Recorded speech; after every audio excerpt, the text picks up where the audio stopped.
पिछले लंबे अरसे से लेकर बांग्लादेश की जो प्रीवियस सरकारें थी, स्पेशली ये जो अवामी लीग की सरकार थी, 15-16 साल तक ये मुसलसल पावर में रहे। अब इन 15-16 सालों में होता यह है कि इन्होंने बाकी तमाम फोर्सेस की तरह बांग्लादेश की नेवी को भी थोड़ा सा साइडलाइन करके रखा। इनकी एक अहमकाना और बेवकूफ़ाना किस्म की शेख मुजीब की सिखाई गई डिफेंस पॉलिसी थी, लव टुवर्ड्स ऑल। अब इसके चक्कर में होता यह था कि इन्होंने इंश्योर किए रखा इतने अरसे तक कि मिलिटरली बांग्लादेश कहीं ज्यादा पीछे रहे भारत के। ये आदेश उनको असल में न्यू दिल्ली से मिलता था कि आपने अपनी फौज को कमजोर करना है। ये मुजीबुर रहमान की अपनी पॉलिसी थी। 1971 के बाद पावर में आते साथ ही इसने फौज के ऊपर सबसे बड़ा हमला कर दिया था। पहले बांग्लादेश की जो फौज है उसको खत्म करके राखी बाहिनी इसने बना दी थी, अपनी ही फौज, जो कि इसके अवामी लीग के उन लोगों पे मुश्तमिल थी जिनको भारत ने ट्रेन किया हुआ था। अवामी लीग का जो मिलिटेंट विंग था, जिसको बाद में ये मुक्ति बाहिनी कहते थे, मुक्ति बाहिनी के लोगों पे मुश्तमिल एक खुद की फोर्स इन्होंने बनाई थी बांग्लादेश की फौज को साइडलाइन करते हुए। यही पॉलिसीज कंटिन्यू रही हसीना के दौर में भी, और इसी के चलते फिर नेवी को भी काफी ज्यादा चोट पहुंचाई गई बांग्लादेश की। उसके बाद थोड़ा बहुत इन्होंने खर्चा तब करने की कोशिश की जब देखा यह गया कि भारत बांग्लादेश की नेवी म्यांमार से भी, जब उनका टाकरा हुआ था लेट 2000s के अंदर, तो वहां पर इनको स्ट्रगल करनी पड़ रही थी। म्यांमार और बांग्लादेश के दरमियान समंदरों के अंदर कुछ झड़पें हुई थी। उसके बाद ये महसूस किया गया कि हमने तो भारत से अपने आप को पीछे रखना है, लेकिन यहाँ पर तो सूरत हाल ये हो गई है कि म्यांमार से भी हम कंपीट जब कर रहे हैं, जब उनके साथ भिड़ रहे हैं, तो हमें प्रॉब्लम्स फेस करनी पड़ रही हैं। उसके बाद कुछ डील शील्स जो है वो इन्होंने नेवी के हवाले से देखना शुरू की, सबमरीन्स की प्रोक्यूरमेंट और ये सब कुछ भी उस जमाने में कहीं जाकर स्टार्ट हुआ था मामला। लेकिन नेवरदलेस भारत के साथ बांग्लादेश का जो नेवल गैप है वो बहुत ज्यादा ह्यूज होता चला गया इस अरसे के दौरान, क्योंकि कोई विल ही नहीं थी। भारत को एज अ थ्रेट देखा ही नहीं जाता था। एज अ रिजल्ट हुआ ये कि बे ऑफ बंगाल का जो पावर बैलेंस है वो भारत के हक में टोटली टिल्ट हो गया, और बे ऑफ बंगाल में भारत दंदनाता फिर रहा था, और भारत ने ओपनली ये कहना शुरू किया कि बे ऑफ बंगाल में तो भारत का सिक्का चलता है ना। उसके बाद हुआ यह है कि रिसेंटली बांग्लादेश ने फोर्सेस गोल 2030 पे हकीकतन काम करना स्टार्ट किया है। एज अ रिजल्ट उन्होंने अपनी नेवी को भी मॉडर्नाइज करना शुरू किया हुआ है, लेकिन साथ साथ उन्होंने अपने दोस्त मुल्कों के साथ भी ताल्लुकात इंप्रूव करना शुरू किए हैं डिफेंस के हवाले से, और मिलिट्री अलायंसेस के ऊपर भी बांग्लादेश की जो मिलिट्री है उन्होंने काफी ज्यादा काम करना शुरू किया, क्योंकि उनको लग रहा है कि इससे उनके लिए मिलिट्री मॉडर्नाइजेशन का जो प्रोजेक्ट है 2030 वाला, वो आसान हो जाएगा। अब इसके चलते उनके पाकिस्तान के साथ भी बहुत ज्यादा इंप्रूव हुए हैं ताल्लुकात। हाई लेवल के जो नेल डेलीगेशंस हैं दोनों मुल्कों के, उन्होंने आमदरफ्त शुरू की हुई है, और काफी सारे प्रोजेक्ट्स जो है नियर फ्यूचर में इनके स्टार्ट होने लगे हैं। ना इस हवाले से एक बड़ी खबर भारतीय मीडिया में और श्रीलंकन मीडिया में ये रिपोर्ट हो रही है कि बे ऑफ बंगाल में भारत ने जो एक जरूरत से ज्यादा अपने लिए स्पेस निकाली हुई है, यानी कि यहाँ पर सिर्फ भारत तो नहीं है ना, लेकिन पूरे के पूरे बे ऑफ बंगाल को वो अपना जोन ऑफ इन्फ्लुएंस कहते रहते हैं। हालांकि यहाँ बहुत बड़ी एरिया असल में बांग्लादेश के पानियों की एरिया है, उसको भी ये अपना जोन ऑफ इन्फ्लुएंस कहते रहते हैं। तो इसको चैलेंज करने के लिए फिर भारत की मीडिया ने आज ये एक बड़ा खुलासा किया है कि बे ऑफ बंगाल में पाकिस्तानी जो सबमरीन्स हैं वो भी कहीं ना कहीं फ्यूचर में वो भी मौजूद होंगी।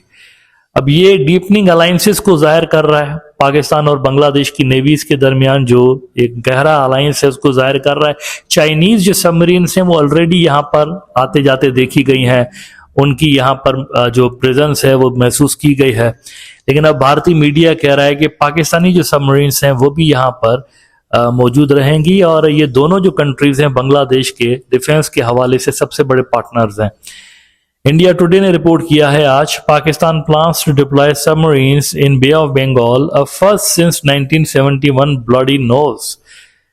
Even as Pakistan's China-built Hangur class submarine arrived in Karachi, senior naval officers spoke of using it to maintain a presence in the Bay of Bengal. The ambition is significant because Pakistan has had little meaningful naval presence in the Bay of Bengal since its defeat in the 1971 war and the creation of Bangladesh. असल में ये जो Hangor class की पाकिस्तान की submarine है जो कि पाकिस्तान ने ली हुई है, ये कई कई महीने पानी में रह सकती है और कम से कम हफ्ते तो रह सकती है, कई सारे हफ्ते। जो न्यूक्लियर सबमरीन्स होती हैं वो इतना लंबा अरसा नहीं रहती पानी के अंदर और उनको डिटेक्ट करना आसान होता है, जबकि ये जो पाकिस्तान की नई हंगोर क्लास की सबमरीन्स हैं ये लंबे अरसे तक पानी में बिना डिटेक्ट हुए रह सकती हैं, बे ऑफ बंगाल का चक्कर लगाकर वापस भी आ सकते हैं।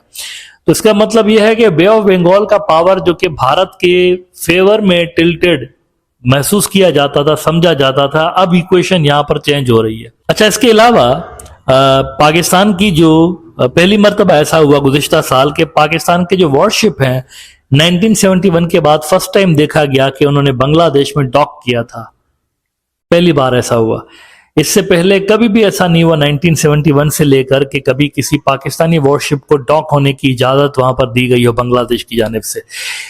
इसकी वजह सिंपल थी, वहां पर भारतीय पिट्ठू जो थे वो सरकार में थे और एज अ रिजल्ट उन्होंने पाकिस्तानी शिप्स को कभी वहां पर डॉक होने की इजाजत नहीं दी, ना रिफ्यूलिंग के लिए, ना रिपेयर और मेंटेनेंस के लिए, किसी काम के लिए वो इनको नहीं देते थे। और पाकिस्तानी जो है वो श्रीलंका के जो फैसिलिटीज हैं उनको इस्तेमाल करते थे। लेकिन लास्ट ईयर पाकिस्तानी वॉरशिप्स पहली मर्तबा बांग्लादेश पहुंची थी।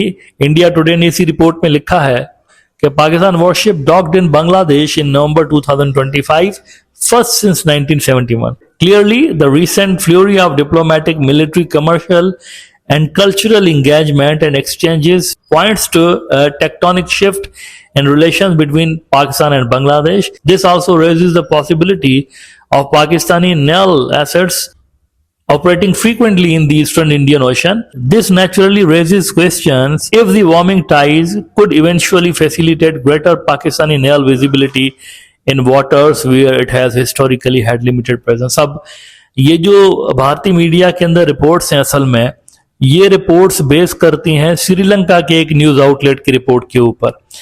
पिछले दिनों मेरे ख्याल से 7 जून को श्रीलंका का एक बड़ा न्यूज आउटलेट है द मॉर्निंग ने एक रिपोर्ट लगाई थी। असल में उन दिनों में एक पाकिस्तानी जो नेवी का डेलीगेशन है वो वहां पहुंचा था। पाकिस्तानी नेवी के कुछ जहाज भी शायद श्रीलंका पहुंचे थे और वहां पर श्रीलंकन मीडिया ने कहा कि उनको जो लीड कर रहा था डेलीगेशन को, कमांडर उमर फारूक लीड कर रहे थे उस मिशन को। तो उन्होंने एक बात की असल में इस हवाले से, हंगोर क्लास सबमरीन्स के हवाले से भी उन्होंने बात की और साथ में उन्होंने ये भी कहा कि बे ऑफ बंगाल में पाकिस्तान का जो रोल है और पाकिस्तान की जो प्रेजेंस है वो आने वाले दिनों में बढ़ने जा रही है। ये श्रीलंका में उन्होंने बात की। तो भारतीय जो न्यूज आउटलेट्स ने आज ये स्टोरी लगाई है ये उसी रिपोर्ट पे बेस कर रही है बेसिकली। द मॉर्निंग ने लिखा था, श्रीलंका न्यूज आउटलेट ने, Pakistan navy plans Bay of Bengal presence.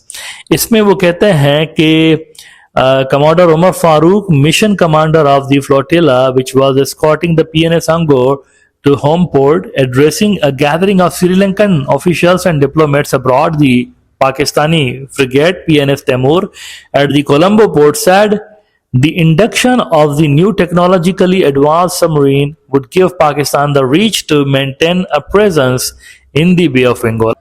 अच्छा, ये कैपेबिलिटी तो खैर पाकिस्तान के पास मौजूद है पहले ही। जैसे कि मैंने कहा कि ये जो हंगोर क्लास की सबमरीन्स हैं ये पाकिस्तान को इनेबल करती हैं कि ये वाकई वहां बे ऑफ बंगाल में जाकर तो प्रेजेंस रखें। It is possible. मजीद उन्होंने कहा कि his comments come in the wake of growing bilateral relations between Pakistan and Bangladesh, including military to military engagements. It also comes at a time when multiple navies in the Indian Ocean region are expanding their capacities and with India strengthening its security posture in the Bay of Bengal. तो बांग्लादेश जो है उसके पानियों में वैसे ही भारत ने अपनी presence बढ़ा दी है वहां पर उनके पानियों के पास। पहले से ज्यादा उन्होंने शिप्स वहां पर डिप्लॉय किए हुए हैं। पहले से ज्यादा उनकी सबमरीन्स वहां पर पेट्रोलिंग करती हुई नजर आती हैं। पहले से ज्यादा उनके नेवल एसेट्स वहां पर डिप्लॉयड है। ऐसे में ये जरूरी है कि बे ऑफ बंगाल का जो पावर बैलेंस है वहां पर ओवरवेलमिंग भारतीय जो प्रेजेंस है उसको रोका जाए, यानी ऐसा ना होने पाए कि बस यहां पर भारत ही भारत हो। इस तनाजुर में बांग्लादेश की अपने दोस्त ममालिक के साथ बढ़ती हुई नेवल एंगेजमेंट्स जो है ये जाहिर कर रही है कि ढाका भारत की बे ऑफ बंगाल में बढ़ती हुई इस नेवल प्रेजेंस से आंखें बंद करके बैठा हुआ नहीं है। वो देख रहे हैं कि ये क्या कर रहे हैं भारतीय यहाँ पर। लिहाजा यहाँ पर बढ़ती हुई पाकिस्तानी चाइनीज जो नेवल प्रेजेंस है इस रीजन के अंदर, ये भारत के लिए भी एक मैसेज है कि किसी किस्म की कोई शरारत करने से पहले उनको ये फैक्टर जरूर कंसीडर करने चाहिए, नजर में रखने चाहिए कि Bangladesh is not a soft target, ना ही बांग्लादेश की नेवी कोई सॉफ्ट टारगेट है यहाँ पे।